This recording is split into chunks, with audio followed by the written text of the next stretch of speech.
हे आता नवीन काय सुरू केलंस राजन? असं का वागतोयस तू?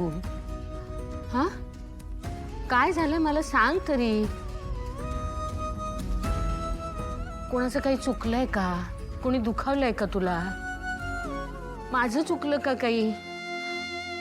त्या त्या कॉलेजच्या प्रकरणात कमळीला शिक्षा झाली त्याचं टेन्शन घेतलंस का तू?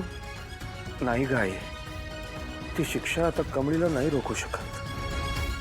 कमळी आज ना उद्या तिचा राहिलेला अभ्यास रिकव्हर करेल. मला त्याचं टेन्शन नाही आहे. मग काय झालंय?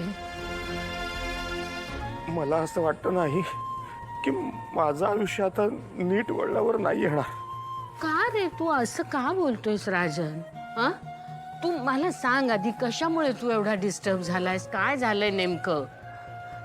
आई, माझं मनच नाही लागत. कशात काय करू मी? अरे तेच तर मी विचारतेय, का मन लागत नाहीये?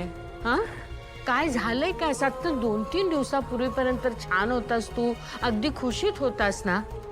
मग या 2-3 दिवसातच असं काय झालं एकदम?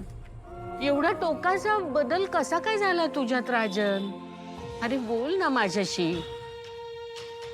अरे तू ज्या डील साठी एवढे दिवस रात्र मेहनत केलीस, इतके महिने कष्ट केलेस, त्याच्या फायनल मीटिंगलाच गेला नाहीस तू. राजन अरे असं करून कसं चालेल? कामाकडे का दुर्लक्ष करतोयस तू?